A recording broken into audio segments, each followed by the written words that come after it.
Hey there.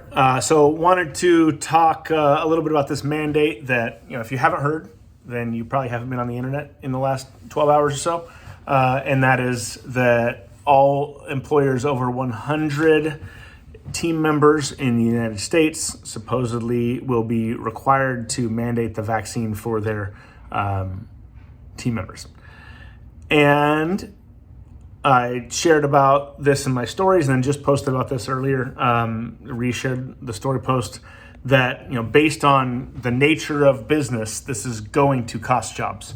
Those people that are right on the bubble of getting in that at that 95 team member threshold are probably just going to take away their open positions if they don't believe in the mandate.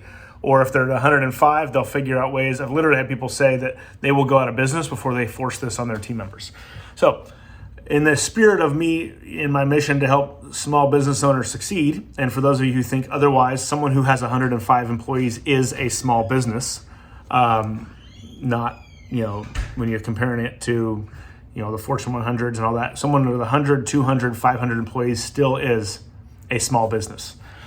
So how they're doing this, or supposedly enforcing it, is through Osha. So they're issuing basically a temporary standard an emergency workplace safety issue is what they're saying it is. And so they're trying to enforce it through Osha.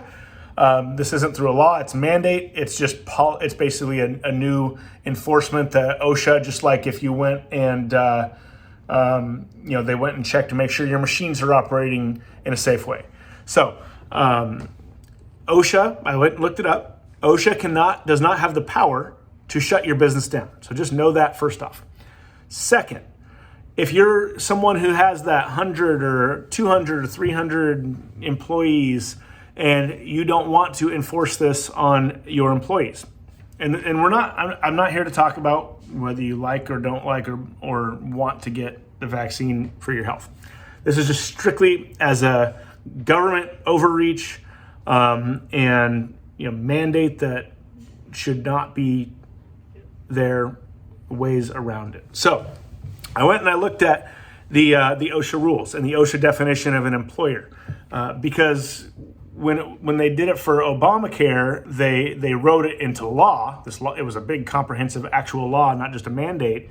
And they tied it to the ERISA rules, which said that's the non-discrimination retirement plan rules, meaning like if you've got 50 employees, you can't go open up a new company that you own so that you can put retirement funds into your company. It's across every company that you own. They count the head count for that. So how does it work with OSHA? I went and looked this up. I'm going to read this because I want to make sure it's right. So the definition of an employer is a person conducting business, and it's within an establishment. And if you're an OSHA specialist or an employment attorney, I would love you to chime in on this because I just want to start this conversation for people. So an establishment is a single physical location where business is conducted or where services or industrial operations are performed. For activities where employees do not work at a single physical location, such as construction, transportation, communications, electric, gas, sanitary services, similar operations, the establishment is represented by main or branch offices, terminal stations, etc., that either supervise such activities or the base from which personnel carry out these activities. So if you work remotely, you can have basically different businesses. Can one business location include two or more establishments? Normally, one business location has only one establishment.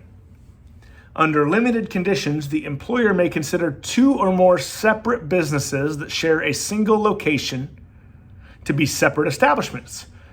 An employer may divide one location into two or more establishments when. So this is what's key here. So if you work remotely, obviously you can, what I'm looking at here is if you've got 200 employees and you have an accounting department that has 20 people and a sales department that has 40 people and a service department that has 50 people, can you carve out and make an accounting company that services your main entity? Can you carve out and make a customer service company that are different employers? So That's what we want to look at here. So an employer may divide one location, because this is key if you're in one like big warehouse, right? An employer may divide one location into two or more establishments when each of the establishments represents a distinctly separate business. So the accounting function does something distinctly separate from the customer service department, does something distinctly separate from, if you're in manufacturing, the manufacturing function. Each business is engaged in a different economic activity. That feels like it as well. No one industry description in the North American Industry Classification Code, the NAICS, basically your IRS code, applies to the joint activities of the establishments. And separate reports are routinely prepared for each establishment on the number of employees, their wages and salaries, sales and receipts, and other business information. For example, if an employer operates a construction company at the same location as a lumber yard, the employer may consider each business to be a separate establishment. So, if you've got a company, from what I'm seeing, and again, I want to start the conversation here to empower these business owners to take their freedoms back. So if you've got a business that's 150 people that has multiple departments that perform distinct functions, if you set up new entities that you own in those that operate those functions as a separate business and maintain separate accounting records, separate payroll reports, separate sales, and invoice your existing company and invoice across those companies.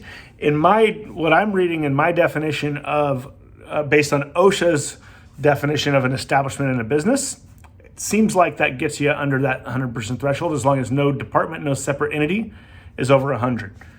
So check with your OSHA expert, the attorney, the employment attorney. But I wanted to start this conversation for those of you who would rather go out of business than enforce this mandate. I hope this helps. Tag your business owners that have those company sizes. Share this out. And I'm going to keep doing my part to help small business owners succeed.